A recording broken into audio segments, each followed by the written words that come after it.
Isang malakas na unos ang kasalukuyang nananalasa sa isang baryong nababalot ng iba't ibang uri ng kababalaghan. Makikita ang pagguhit ng kidlat na nagmumula sa maiitim na ulap. Binabayo ng nagngangalit na hangin ang mga kabahayan at pananim sa kapaligiran. Maririnig ang langit-ngit ng mga punong kawayan na nagkikiskisan habang sumasayaw sa malakas na hanging dumadaan. Nagsisipakan din ang mga sanga ng matatandang punong kahoy na dekada nang lumalaban tuwing nagagalit ang kalikasan. Tahimik lang ang mga tao sa loob ng kanilang tahanan habang nakikiramdam at binabalot ng pagkabalisa ang kanilang katauhan. Habang patuloy ang paghagupit ng nagngangalit na sama ng panahon, ay sumasabay din ang malakas na pagsigaw ng isang babae na noon ay naninirahan sa isang kubong nakatirik sa gitna ng kabukiran sa nayon. Sige iha, iri pa, huwag sa leeg manggagaling ang puwersa. Kailangang manggaling sa sikmura. Wika ni Aling Sebia, isang hilot at magaling na albularya. Mula sa madilim na kalangitan ay makikita naman ang naglalagablab na bagay. Mabilis ang ginagawang pagbulusok pababa sa kalupaan. Mula sa tila dambuhalang bolang apoy ay unti-unti itong natutunaw habang papalapit sa napiling lugar na babagsakan. Isang malakas pang ire at lalabas na ang bata, Lorna. Wikang muli ng matandang hilot kay Lorna, na noon ay kasalukuyang dumaranas ng labis na hirap sa panganganak. Isang matindi at pwersadong ire ang ibinuhos ni Lorna. At hindi nagtagal ay umalingaw-ngaw ang malakas na pag-iyak ng isang malusog na lalaking sanggol. Kasabay ng paglabas ng bata ay ang pagbagsak naman ng isang pulang bulalakaw sa lupang sakahan ni Aling Sebia. Nagdulot iyon ng bahagyang pag-alog ng lupa na ikinagulat ng matandang hilot. Ay, ano ba yawn? Sambit ng matanda na noon ay napaantanda. Dahan-dahang lumulubog sa malambot na lupa ang pulang bulalakaw, habang unti-unti namang namamatay ang liwanag ng nagbabagang bagay, hanggang tuluyan na itong mawala sa ibabaw ng lupa. Kasabay ng paglubog nito ay ang paghinto naman ng paghinga ni Lorna at pagbagsak ng isang butil ng luha mula sa gilid ng kanyang nakapikit na mata. Diyos ko, Lorna, gumising ka. Huwag mong iwan ang anak mo, iha. Gising! Pagsigaw ng nag-aalala at natatarantang hilot. Ngunit wala na. Sadyang hindi na kinaya ni Lorna ang sobrang hirap sa panganganak. Sa paglubog ng pulang bulalakaw sa lupa at ang pagpanaw ni Lorna ay siya namang paghupa ng masamang panahon. Tikitik na pag-ambon na lamang ang makikitang iniluluha ng langit. Tila nakikiramay ang kalikasan sa pagpanaw ng babaeng nagluwal ng isang sanggol na itinakdang tagapagtanggol. Sa mabilis na pag-ikot ng mundo ay kasabay nito ang mabilis na paglipas ng panahon. 2 dekada ang mabilis na dumaan at ngayon ay ganap ng binata ang sanggol na isinilang ni Lorna noon. Sa maayos at makadiyos na pagpapalaki ni Aling Sebia, ay lumaking mabait ang binatang pinangalanan niyang Angelo. Sa baryong puno ng kababalaghan at nakakakilabot na pagsapit ng dilim, ay tanging si Aling Sebia ang nagsilbing gabay at tagapagtanggol ni Angelo. Sa edad na 20 ay hitik na sa karanasan ang binata tungkol sa kinakatakutang mga aswang Busog na ang kanyang isip sa mga aral na itinuturo ng abuela patungkol sa mga uri ng gamit pangontra sa mga nilalang na naghahasik ng lagim sa kanilang kanayunan. Dahil sa gabi-gabing pananalakay at pagpatay ng mga aswang sa kanilang kanayunan, ay napanday ang dibdib ng binata upang ito ay wala ng katakutan. Angelo, tama na muna yung pag-aararo at tanghali na. Pumarini ka na at lalamig na ang nakahaing tanghalian. Pagtawag ni Aling Sebia sa abalang binata. Nariyan na po, Lola. Mabilis namang tugon ni Angelo at inihinto nito ang pag-aararo.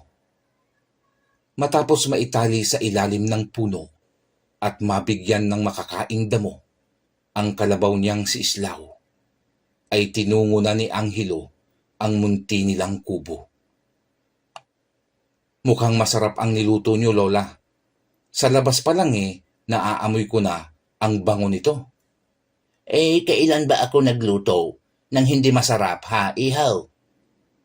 Sa bagay nga, Lola, hindi pa ako nakakain ng hindi masarap na luto niyo. The best talaga ang lola ko. Uwi ka ng binata, sabay yakap sa abuela. Katatapos pa lamang mananghalian ng mag-abuela nang humahangos na dumating ang isa nilang kakilala. Humihingi iyon ng tulong ni Aling Sebia at dinudugo daw ang buntis nitong asawa. Bakit pare? Ano bang nangyari? Tanong ni Angelo. Ayon sa lalaking nanghihingi ng tulong, kagabi ay isang aswang ang pinagbabato ng kanilang kanayon na nakitang nakatungtong sa kanilang bubong. Tinamaan naman daw yun ng bato, dahilan upang gumulong at bumagsak sa lupa. Ngunit nang hinabol ay mabilis na ring naglaho sa kadiliman. At pagsapit ng umaga, ay dinudugo na nga ang kanyang asawa. Madali ka, Angelo. Kunin mo ang mga tampiping lagayan ko ng mga gamit sa panggagamot. Naroon nakatago sa ilalim ng aking higaan, ihaw. Utos ni Aling Sebia. Agad namang tinungo ng binata ang silid ng abuela at mula sa ilalim ng papag na higaan ng albularya ay hinugot nito ang tampipi at iniabot sa matanda. Siya, tara na. Magmadali na tayo at baka sakaling hindi pa huli ang lahat. Masagip pa natin ang buhay ng mag-ina. Wika ni Aling Sebia matapos masigurong kumpleto ang laman ng tampipi. Mabilis na nilang binabagtas ang daan patungo sa bahay ng lalaki. Nasa mga sandaling iyon ay lumalabas sa katawan nito ang napakalamig na pawis kahit katirikan noon ng araw. May ilang metro pa ang layo ng bahay mula sa kanilang kinaroroonan nang matanawan nila ang napakaraming tao. Mga kapitbahay na nakikiosyoso sa kung ano bang kaganapan sa loob ng kanilang bahay. Bagay na lalong ikinataranta ng lalaki.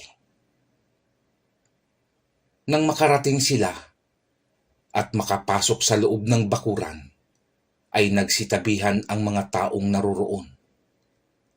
Nakatingin ang mga ito sa lalaki na tila nagtitimpi sa gusto nilang sabihin. Nagmamadali ng umakyat ng bahay ang tatlo.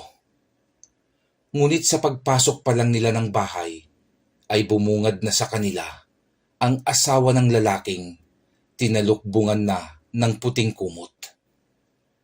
Isang malakas na pagtangis ang kumawala sa kawawang lalaki. Dahil sa pagkakataong iyon, ay halos kamamatay pa lang ng kanyang asawa. Puno ng bulungan ang paligid. Animoy mga bubuyog sa isang hardin na puno ng bulaklak.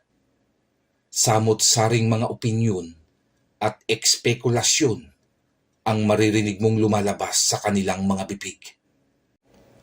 Ngunit iisa lang ang kanilang konklusyon. Gawa iyon ng aswang na nakita sa bubong. Nakaramdam ng pagkalungkot ang mag-abuela sa sinapit ng mag-ina sa kamay ng nilalang na kampon ng kadiliman. Nang makauwi ng bahay ang mag-abuela, ay labis ang panlulumo ni Angelo sa pangyayaring iyon. Hindi lubos maunawaan ng binata kung bakit tila pinamugaran ng kadiliman ang kanilang bayan. Ilan pa kasing katabing baryo ang nakakaranas sa lupit at bangis ng mga nilalang. Natuwang-tuwa sa pagkitil ng buhay ng mga walang kalabang-labang mamamayan. Sa pagbitiw nito ng malalim na paghinga, ay kinausap niya ang kanyang kinikilalang abuela. Lola, bigyan niyo ako ng kapangyarihan.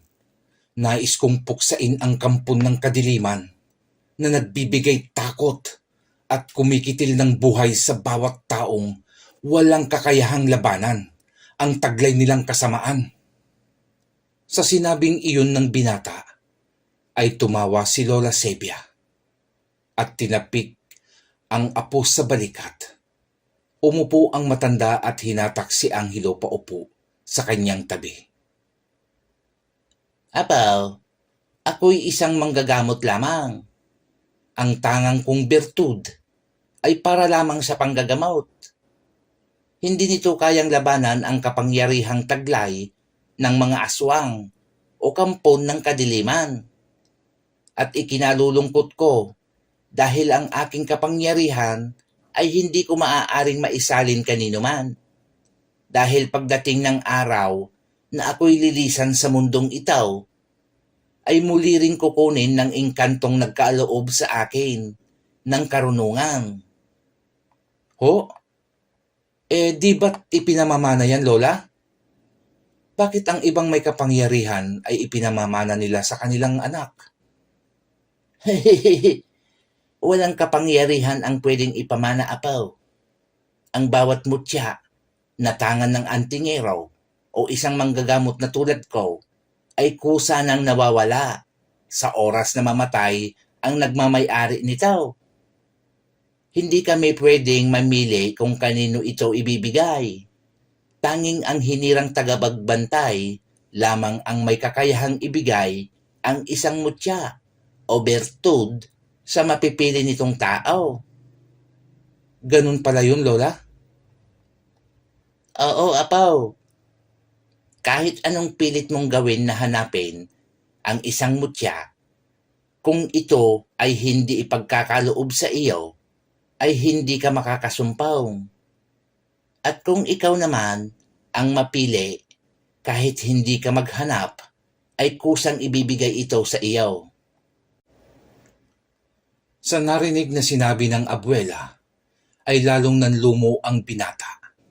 Sa isip niya ay wala na siyang pag-asa upang maipagtanggol ang mga kanayon sa lupit ng mga aswang na tila umuubos na sa mga taga-baryo. Muling tinapik ni Lola Sebia ang balikat ni Angelo. Huwag kang malungkot at mawalan ng pag-asa, apaw. Darating ang araw at masusumpungan mo rin ang nauukol na kapangyarihan para sa iyo. Magtiwala ka sa sinasabi ko, ihaw. Dahil sa sitwasyon ng lugar natin ngayon, imposibleng walang nagmamatsyag na mga tagabantay. Sa susunod na tagapas lang sa mga aswang. Siya, halina at tulungan mo na akong magluto ng hapunan para maaga tayong makakain. 6:00 ng hapon pa lamang ay may kadiliman na ang paligid. Wala nang makikitang tao sa kalsada. Sarado na ang mga kabahayan at maging ang maliliit na tindahan sa baryo. Tanging mga asong naglalaro na lamang sa daan at mga pusang naglalakad ang tangi mong makikitang gumagalaw sa labas ng mga kabahayan. Bawat kalalakihan ay katabi ang mga nagtatalasang itak o gulok sa kanilang pagtulog, habang ang mga ina naman ay nakakulong sa kanilang mga bisig, ang mga sanggol o maliliit pang mga supling. Sa paglipas ng oras ay unti-unti nang sumisilip ang malamlam na liwanag ng buwan sa dilim. Kasabay nito ay ang pagkawala ng mga aso at pusa sa tila nangungulilang kalsada. Habang patuloy na lumalalim ang gabi, ay siya namang paghimbing ng tulog ng bawat tao sa nayon. Ito rin ang oras ng paglitaw ng mapupulang pares ng mata na nagtatago sa dilim. Mula sa isang puno ay isang itim na figura ang lumabas. Mabilis ang ginagawa nitong pagkilos na nagpapalipat-lipat sa bawat silong ng bahay. At mula naman sa itaas ay isang figura ng malaking paniki, ang tila malayang umiikot-ikot sa bawat bubungan. Mga nilalang ng dilim na nag-aabang ng tamang pagkakataon upang makakuha ng mailalaman sa kumakalam na tiyan. At hindi nga naglaon ay isang malakas na pagsigaw ng babae ang bumasag sa katahimikan ng gabi. Sinabayan iyon ng nakakakilabot at makapanindig balahibong pag-alulong ng aso. Mula sa bintana ng bahay kung saan nanggaling ang pagsigaw, ay tumalon ang isang maitim na nilalang na agad sinundan ng isang lalaking may tangan ng kumikintab na itak. Sabay ang pagbagsak ng dalawa sa lupa at nag-umpisang magtagisan ng lakas. Nagpambuno ang dalawa. Walang nais magpatalo sa kanila.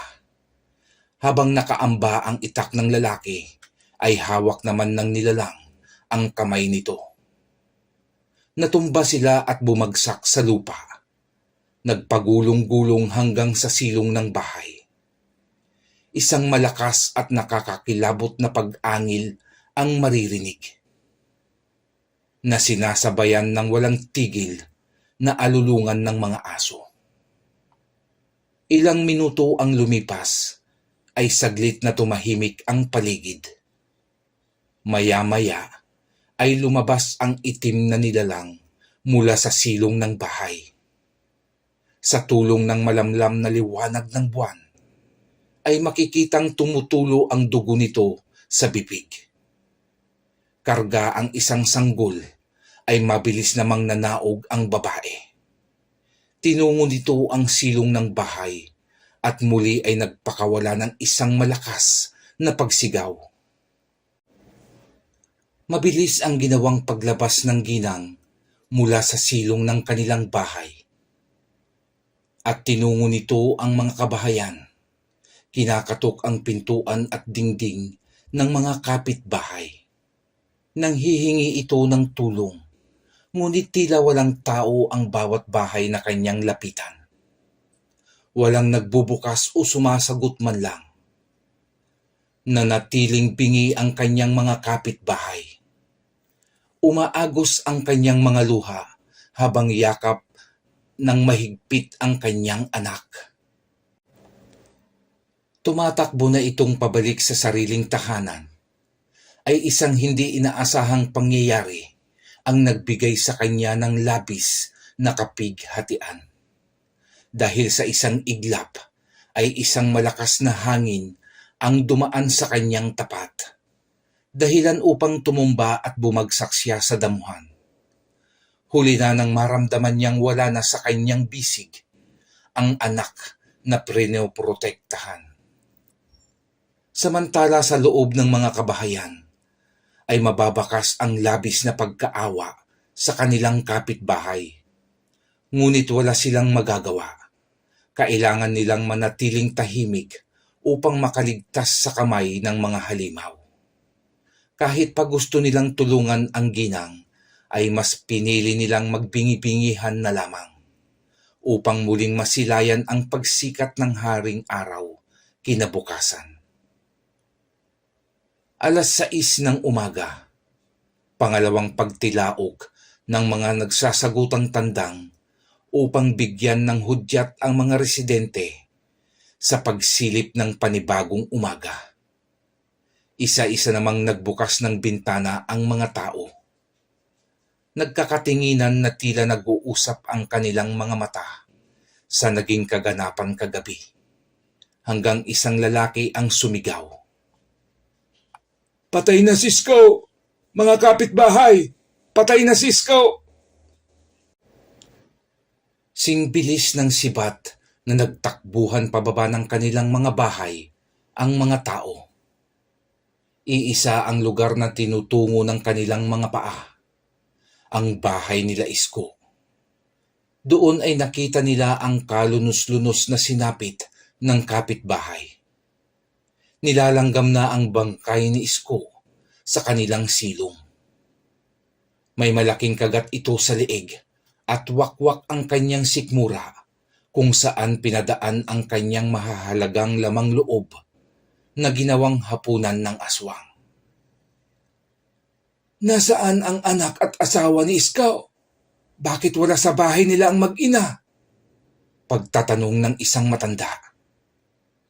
Nang makarinig sila ng pag-iyak, na sinusundan din agad ng malakas na pagtawa. Tulog na anak, dadating na si tatay. Bakit anong ginawa sa'yo? Sige, di ka matutulog. Kakainin ka ng momo. Ito ang mga katagang paulit-ulit na binibigkas ng isang babae. May yakap-yakap itong manika. Nakaw, kawawa naman si Linda. Hindi na kinaya ang pagkawala ng kanyang asawa at anak. Wika ng matanda. Oo nga ho, Katemyaw.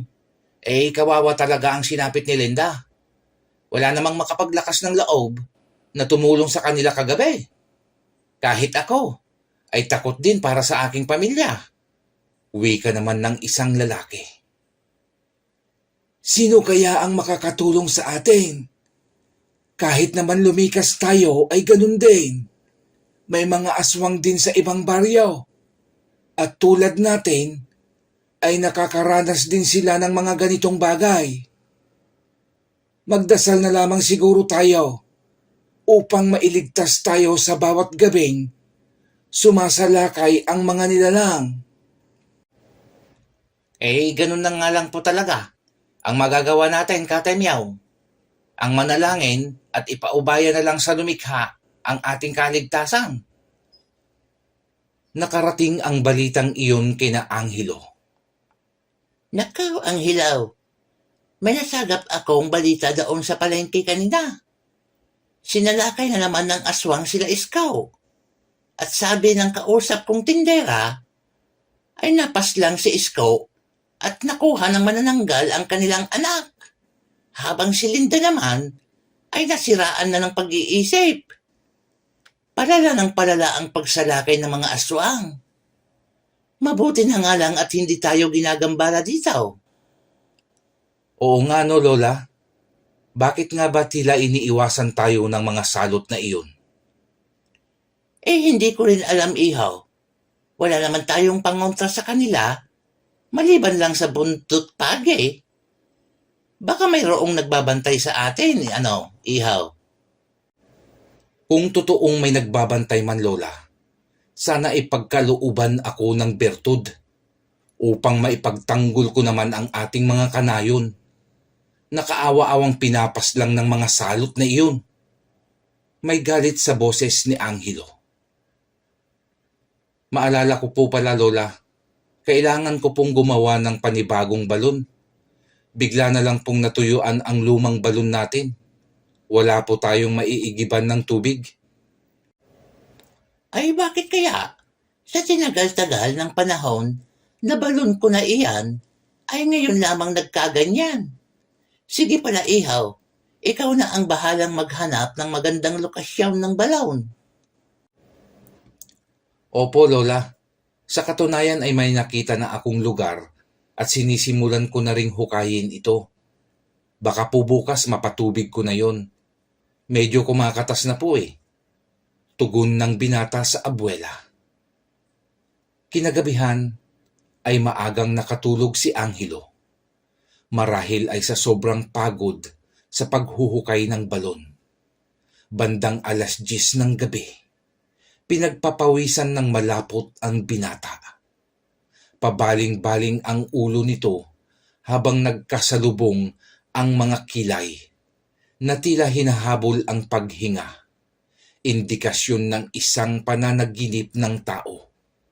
Hindi nga nagtagal ay napasigaw na napabangon ang binata. Agad naman tinungo ng naalimpungatang abuela ang kanyang silid. Anghelo, apo, anong nangyayari sa iyo? At napakalakas ng iyong pagsigaw. Pasensya na po kayo, Lola. May napanaginipan ako. Isang panaginip na hindi ko maunawaan ang ibig sabihin. Sige, ikwento mo. Ano bang napanaginipan mo? At baka makaya kong bigyan ng kahulugan, iho. Doon ay ikwinento ng binata ang kanyang panaginip. Ayon kay Anghelo, ay nakahiga siya sa damuhan sa likod ng kanilang kubo. Nang biglang magdilim ang paligid, nakarinig siya ng isang malakas na sigaw ng isang babaeng parang nahihirapan. Kasunod niyon ay nakakita siya ng isang pares ng kamay ng matanda at ang pag-iyak ng isang sanggol. Nang biglang isang malakas na lindol ang yumanig sa lupa at bigla na lamang siyang nahulog sa isang butas na tila walang katapusan ang lalim nito at doon na siya nagising. Alam niyo po ba ang kahulugan nun, Lola?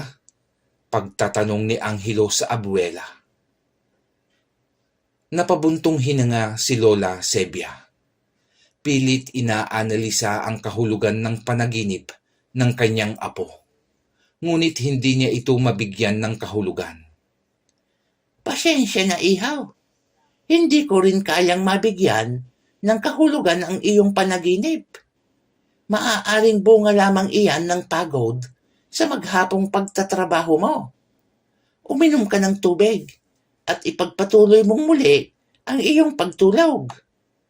Opo, Lola. Pasensya na po kayo at naabala ko pa ang tulog nyo. Sige, matulog na rin po kayo, Lola.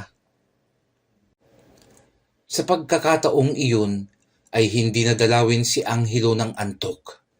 Paulit-ulit niyang iniisip at inaanalisa ang kanyang napanaginipan. Ngunit kahit anong gawin niya ay talagang blanko siya sa ibig sabihin nun. Hanggang nakatulugan na lamang ng binata ang ginagawang pag-iisip. Isang malakas na yugyug sa kanyang paa ang gumising sa kanya. Pagmulat ng kanyang mga mata ay bumungad sa kanyang paningin ang mukha ng kanyang abuela. Tanghali na, ihaw. Bangon na at nang makapag-almusal ka na. Naku, natanghalian na ako, Lola. Di bali at konti na lang, mapapatubig ko na ang hinuhukay kong balon. May nakaimbak pa naman tayong tubig na magagamit eh. Apaw, mamaya bago mo matapos ang iyong paghuhukay, sa balon ay isang regalo ang iyong matatanggap. Regalong tutupad sa iyong mga pangarap. Ho? Di ko pa naman kaarawan ngayon, Lola. Sino ang magbibigay ng regalo? Ang regalong iyon ay matagal nang naghihintay sa iyo. Sa unang paghinga mo ng gabing ikay isilang ni Lorna, ay ibinigay na sa iyo ang matagal mong itinatanong sa akin. Hindi ako nakatulog kagabi kaiisip sa iyong panaginip, ihaw. Sana ay hindi ako nagkamali ng interpretasyon sa iyong panaginip. Nakangiting wika ng kanyang abuela. Magtatanong pa sana si Anghelo nang pigilan na siya ng matanda. Kumain na tayo at ituloy mo na ang iyong ginagawa upang malaman mo ang sinasabi ko sa iyo. At ako'y aalis muna at mamimili ng patuka ng ating mga manok. Matapos makapag-almusal si Anghelo, ay saglit itong naupo sa ilalim ng isang punong santol. Nang sa tansya niya ay nakapagpababa na siya ng kinain, ay kinuha na nito ang piko at pala. Sinimulan na niyang muli ang paghuhukay sa balon. Habang naghuhukay ang binata, ay may tinamaan siyang isang matigas na bagay. Naku po, naman oo. May bato pa yatang malaki dito ah. Kung kailan naman malalim na ang aking nahuhukay. Bulong ng binata sa sarili. Pinagpatuloy niya ang kanyang paghuhukay hanggang mapalitaw niya ang isang oblong na mapulang bakal na sinlaki ng ulo ng isang panganak na sanggol. Ano kaya ito? Ginto? Aba, yayaman kami ni Lola nito pag nagkataon, wika niya. Agad niya iyong kinuha at hinugasan upang maalis ang malagkit na putik na nakakapit. Nang malinisan niya ang bagay na iyon, ay nakita niyang tila hindi ordinaryong bakal lamang ang kanyang nahukay. Dahil sa hindi naman ito pamilyar sa kanya, ay minabuti na lamang niya itong ihintay kay Lola Sebia. Matapos niyang balutin iyon ng tela at itabi sa ilalim ng kanyang higaan, ay ipinagpatuloy niyang muli ang paghuhukay sa balon. Hindi nagtagal, ay laking tuwa ni Angelo dahil may lumabas ng tubig. Napakalinaw ng tubig at napakalakas ng pagsibol. Gamit ang kanyang palad, ay kumuha siya ng tubig at sinubukang tikman iyon. Ayos, napakagandang tubig nito. Manamis-namis, wika niya. Naglilinis siya ng kanyang katawan nang dumating naman si Lola Sebia. Ano, ihaw? Natapos mo na ba? Nagkatubig naman ba ang balon? Ay oho, Lola, at matutuwa kayo. Napakaganda ang inilalabas na tubig ng sibol. Manamis-namis at malakas ang paglabas ng tubig. Tara Lola, tignan nyo, dali po kayo. Sinilip iyon ng matanda. Ay, oo nga. Kaganda ng napili mong pwesto, ihaw. Ayan, meron na naman tayong bagong balon. Siya, halika na sa loob at magmerienda ka. Alam kong pagod na pagod ka eh. Bumili ako ng paborito mong bilo-bilaw. Habang kumakain ng bilo-bilo ang binata, ay may ibinalita ang kanyang abuela. Hay, apaw. Uubusin na ata talaga ng aswang ang tao sa baryo dito. Bakit, Lola? May nabiktima na naman ba ang mga salot na nilalang? Ay, sinabi mo pa. Ayun at natagpo ang patay ang isang pamilya doon sa Tumana. Paano ba naman kasi? Gabing-gabi na, lumabas pa ng bahay at sinundo daw yung lasinggerong asawa. At isinama pa ang anak. Ayon, 3 silang nabiktima ng aswang. Kasalanan na rin nila yun, Lola. Alam nilang napakadelikado dito sa baryo, lalo na paggabi. Bakit kailangan pa nilang sunduin ang taong inuuna pa ang bisyo kaysa umuwi na lamang sa pamilya? Ang masakit lang ay idinamay pa nila ang bata. Yun na nga din ang sabi ng mga tao. Bakit idinamay pa ang kanilang anak? Dapat daw sila na lang ang nagpakain sa aswang. Ay Lola, may nahukay po akong pulang bakal. Nahugis itlog doon sa hinuhukay kong balon. Saglit ho at kukunin ko ah. Matapos makuha ng binata, ay agad na ipinakita iyon sa abuela. Sinuri iyon ng matanda at napag-alaman nilang isa iyong pulang bulalakaw. Dahil may kabigatan iyon, ay hindi sinasadyang mabitawan ni Lola Sebia at bumagsak iyon sa sahig. Sa pagbagsak niyon, ay may narinig silang tumunog sa loob ng pulang bulalakaw. Mukhang may laman ata sa loob, Lola. Pakinggan niyo at aalugin ko. Inalog iyon ni Angelo. At narinig nga ni Lola Sebia ang tunog sa loob. Ay, oo nga, ano? Ano naman kaya ang laman yan? At papaano yan mabubuksan? Ay mabuti pa ay itabi mo muna iyan at ipagpatuloy mo nang kumain ng iyong bilo-bilo bago pa tuluyang lumamig ng hustaw. Mabilis ang pag-ikot ng kamay ng orasan. Unti-unti na namang kinakain ng dilim ang pumupusyaw na liwanag ng papalubog na araw. Nagkukumahog na ang mga tao sa pagsisinop ng mga dapat nilang iligpit upang makapagsara na ng kanilang tahanan. Tahimik namang nakaupo si Angelo sa kanyang papag na higaan matapos mailigpit ang kanilang pinagkanan. Hawak ang hugis itlog na pulang bulalakaw ay pilit nitong sinusuri kung papaano ito mabubuksan. Iniikot-ikot niya ito at sinisilip-silip ang kabuuan ng tangang bulalakaw nang bigla siyang matigilan. Napansin kasi niya ang tila lamat sa gitna ng pulang bulalakaw. Agad siyang tumayo at kumuha ng martilyo.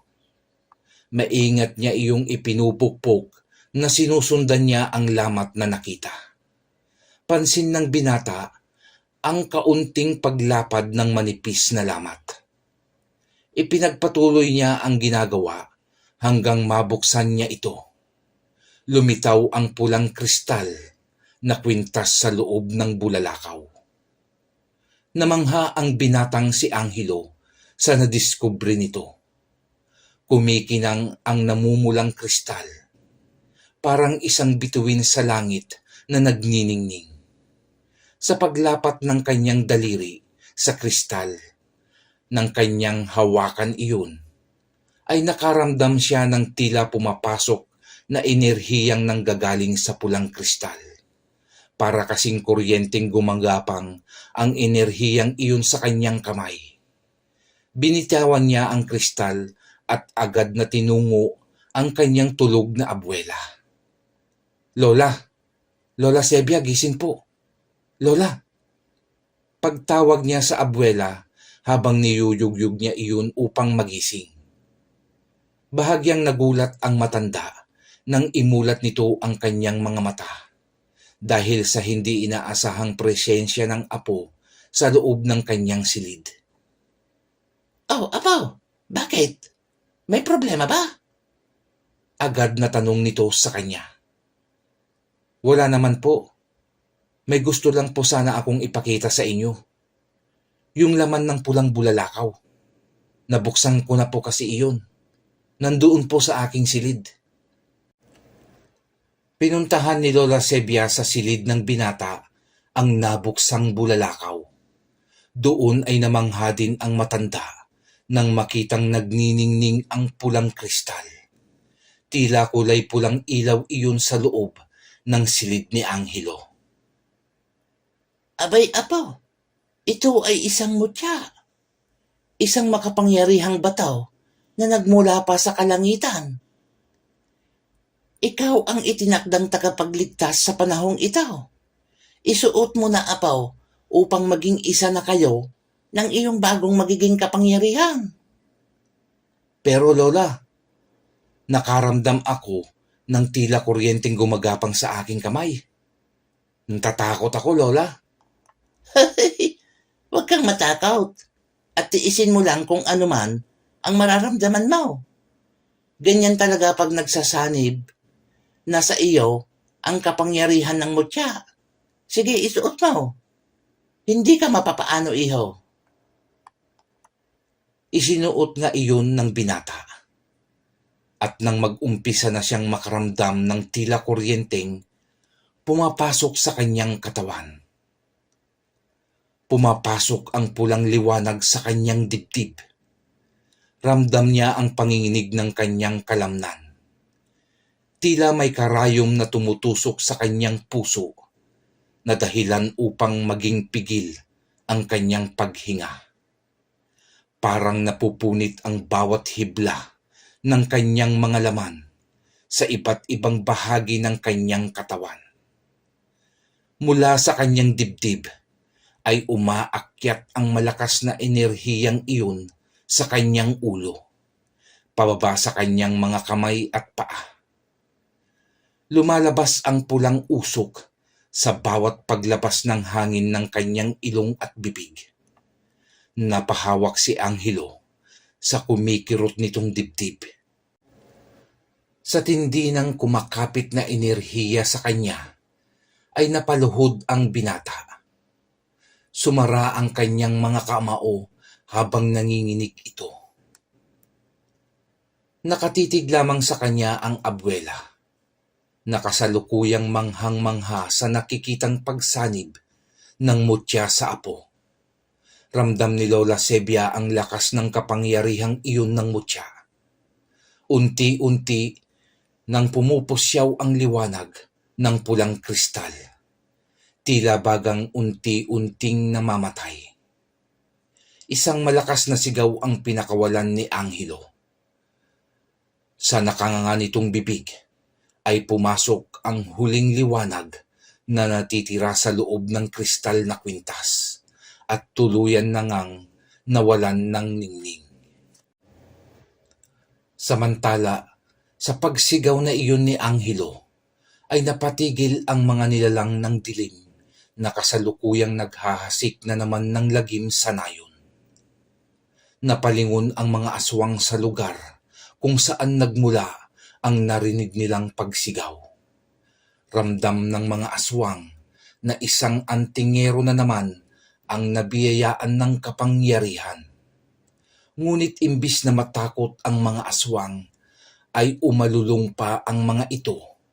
Ang iba naman ay umangil ng sobrang lakas na tila hinahamon ang bagong tagapagligtas. Nanginginig ang mga tao sa loob ng kanilang tahanan dahil sa nakakakilabot na alulong at angil ng mga nilalang. Labis ang takot na kanilang nararamdaman sa buong buhay nilang pagtira sa sinilangang lugar, ay ngayon lang nila naranasang mapuno iyon ng makapanindig balahibong ingay. Matapos magbigay ng babala ang mga nilalang, ay iniwan na nila ang nayon at tinungo ang lugar ng mga pinunong gabunan. Samantala sa kubo nila Angelo, ay nagmamadaling tumungo ng kusina si Lola Sebia upang kumuha ng isang basong tubig at ipinainom iyon sa apo. Uhaw na uhaw si Angelo.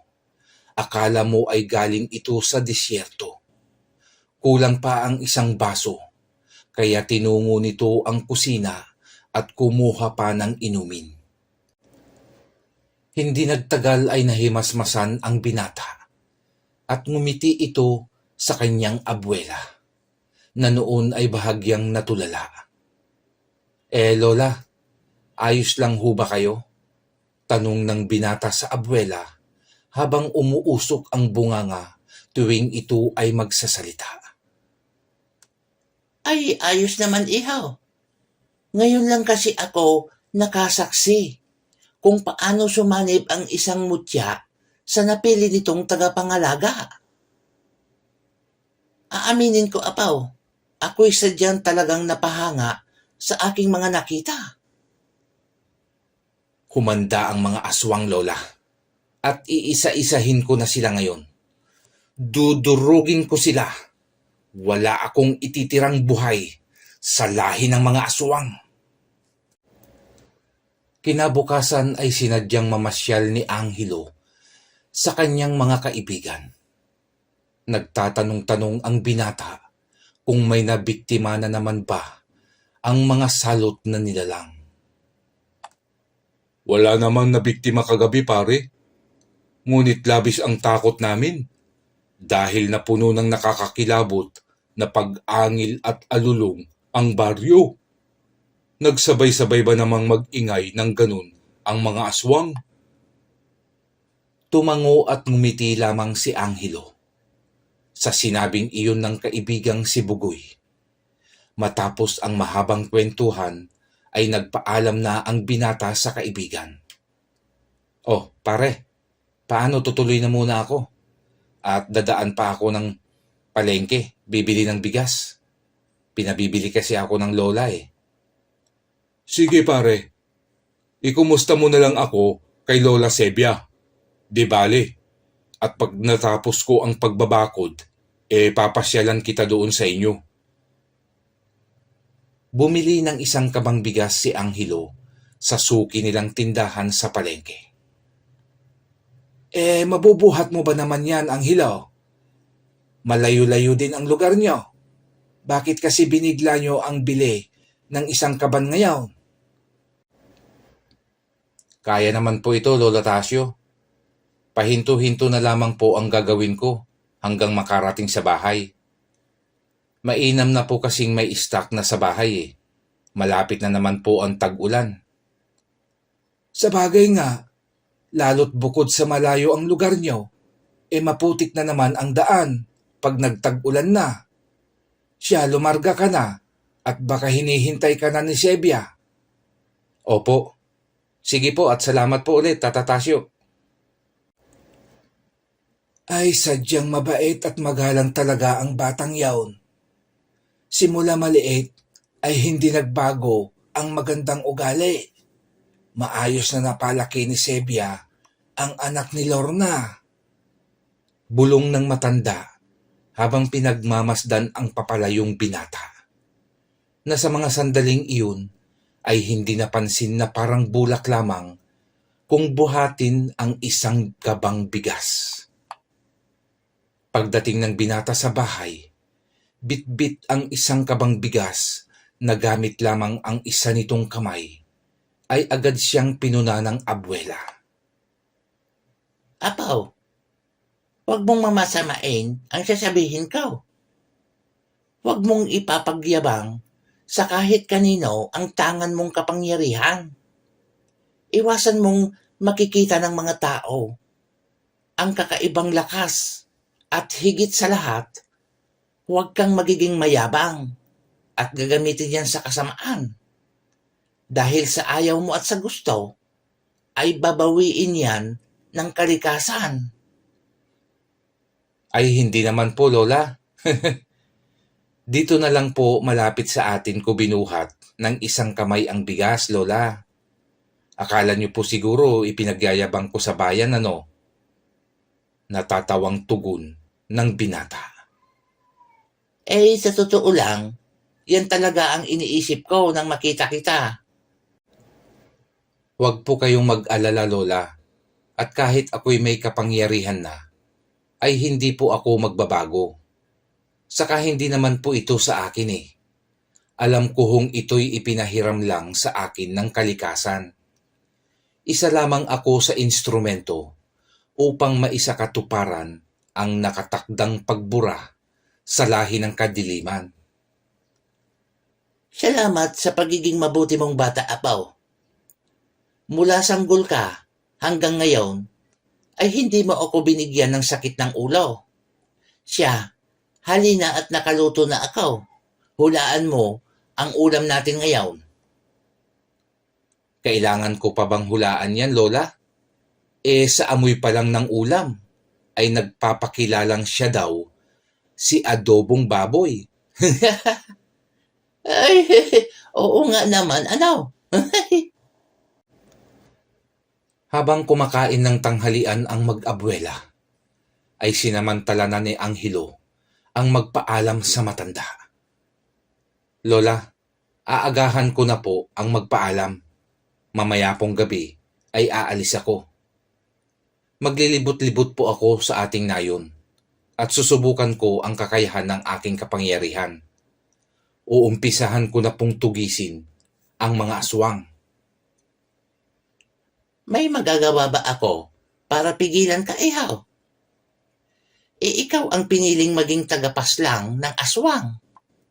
Basta mag-iingat ka. Hindi mo pa alam gamitin ang iyong kapangyarihan. Isa pa, may mga aswang na malalakas, lalo na kung ang nagkakasagupa mo ay gabunan. Gabunan? Bago yata sa pandinig ko yan, gabunan, Lola.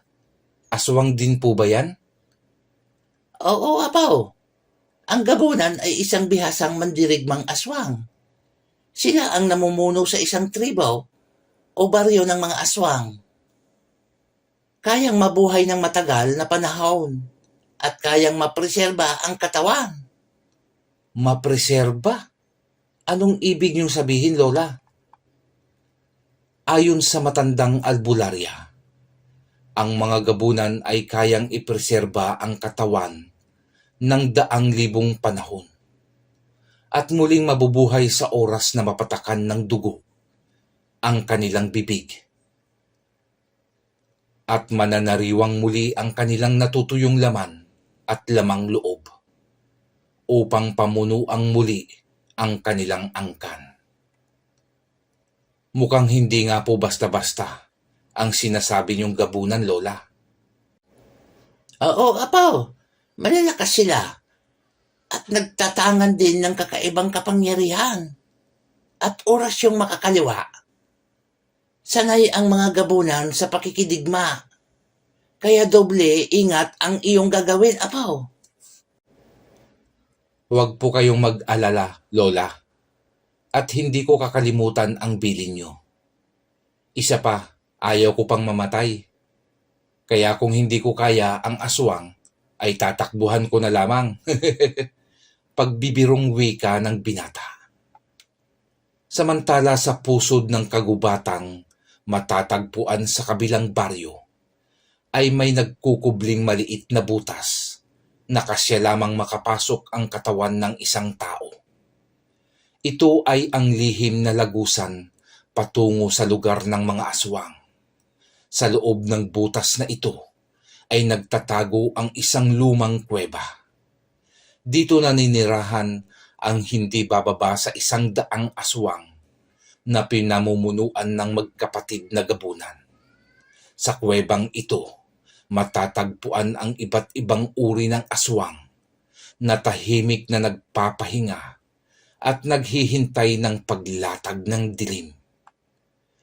Muli ay papalapit na ang oras na hinihintay ni Angelo at ng mga aswang. Nag-uumpisa na kasing lumubog ang araw. Nag-aagaw na ang liwanag at dilim. Nagkakatarantahan na naman ang mga tao. Nagmamadali na ang mga ito sa pagsara ng mga bintana at pinto ng kabahayan.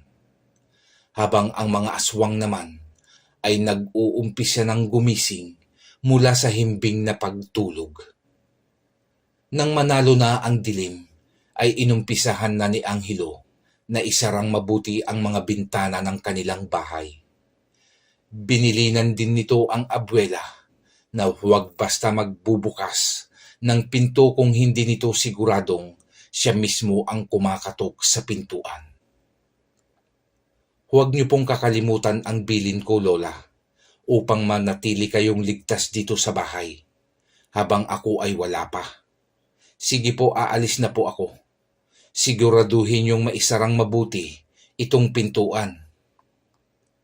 Tinanguan siya ng abuela at isinara na nito ang pinto.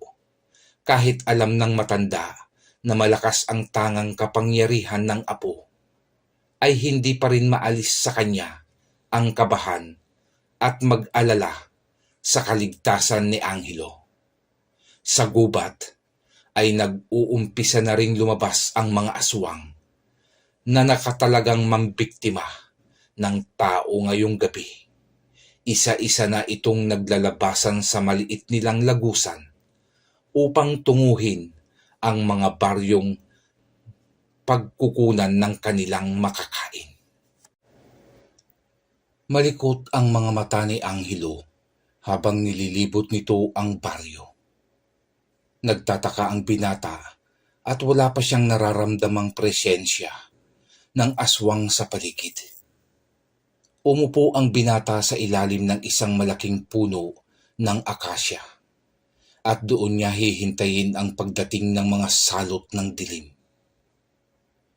Lumipas ang ilang minutong paghihintay ay nakarinig na siya ng pag-alulong ng isang normal na aso.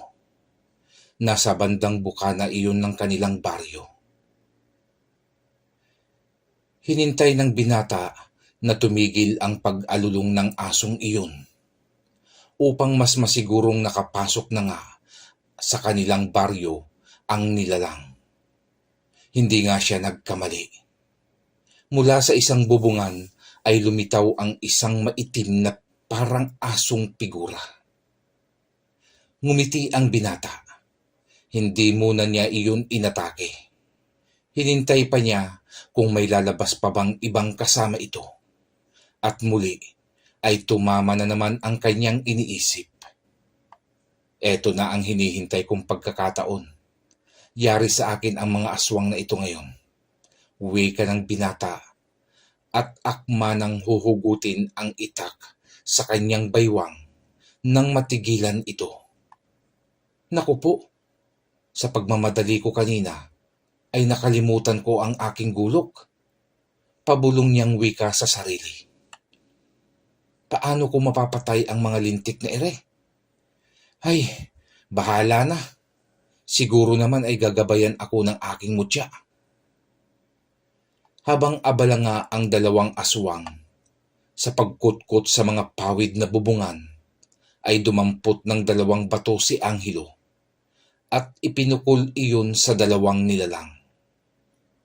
Galit na hinanap ng mga ito kung sino ang bumato at umistorbo sa kanilang ginagawang pang-aaswang.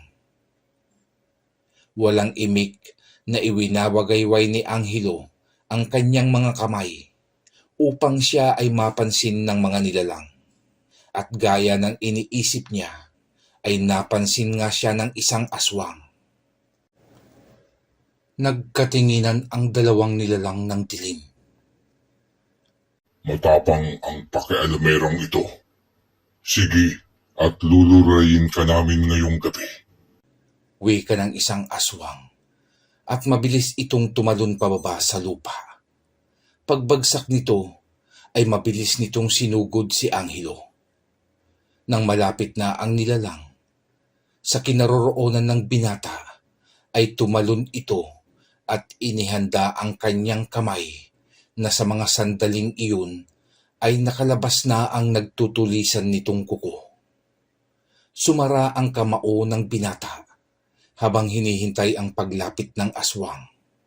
At nang akma na siyang kakalmutin nito, ay sinalubong na ni Angelo ng isang malakas na suntok ang nilalang.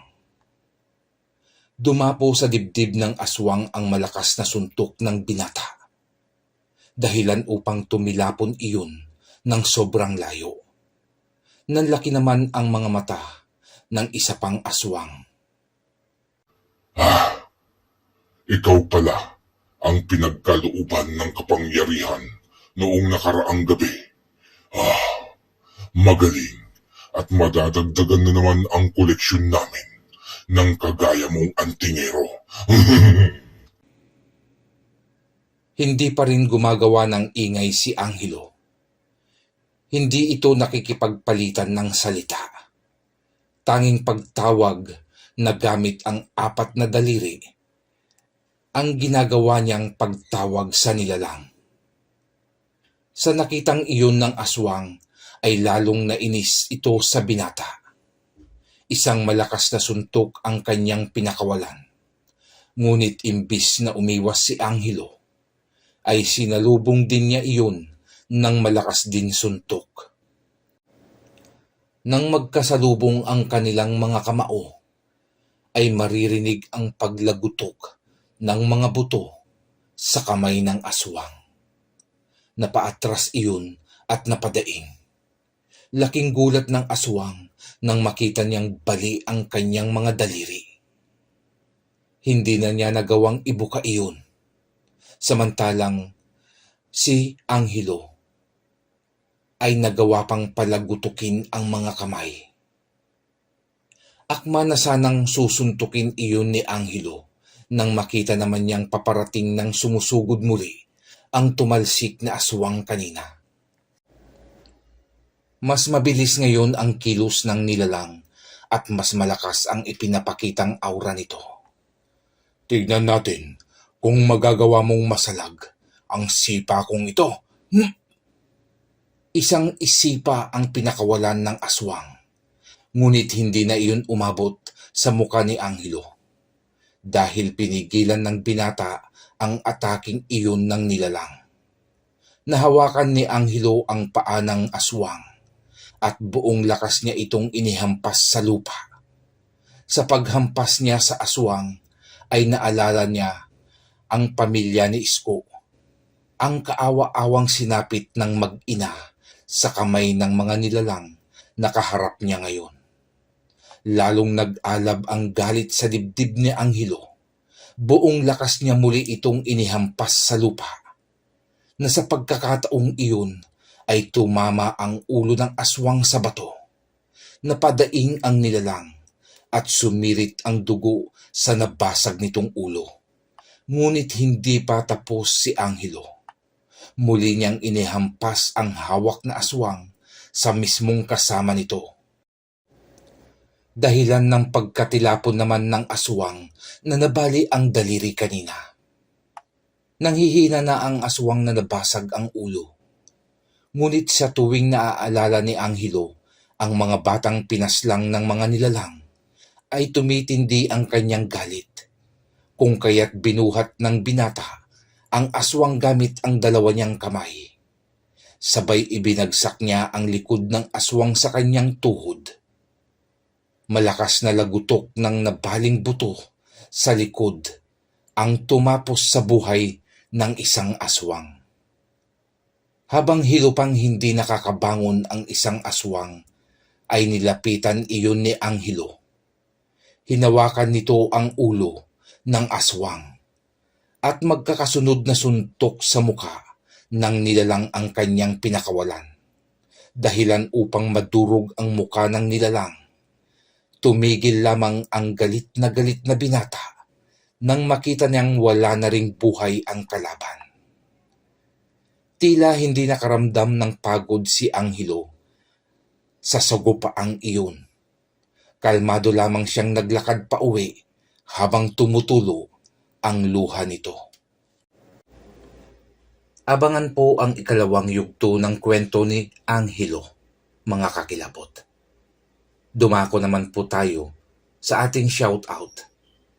Shoutout po sa ating mga kakilabot na sina Delia Joksing, James Selma, Ann Pestano, Lynn Venson, Marlon Candelario, Tita Sareno, Adrian Superial, Leo Daban, Sherwin Mamawi, Renato L. Dotabo, Eman Abogado, Juliet Peloton, Norman Corona, Belinda Neer, John Arlan Espartero, Shinkoy, sa mga Simbolante family from Bacolod, Negros Occidental.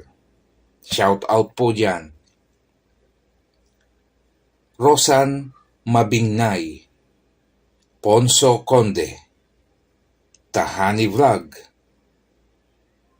Josepine Romano, Asili Gumban, Heidi Borja, Joel De Guzman, Net Rose TV Vlog, and belated happy birthday po sa ating isang kakilabot na si Nanette Gumban Decreto. Maraming salamat po sa inyong lahat mga kakilabot. Muli po ay huwag po sanang kalimutang mag-iwan ng like at subscribe dahil malaking tulong po ito sa ating channel upang makapaghatid pa po ng mas magaganda at marami pa pong kwento sa inyo. Muli po, God bless po sa lahat. Amen.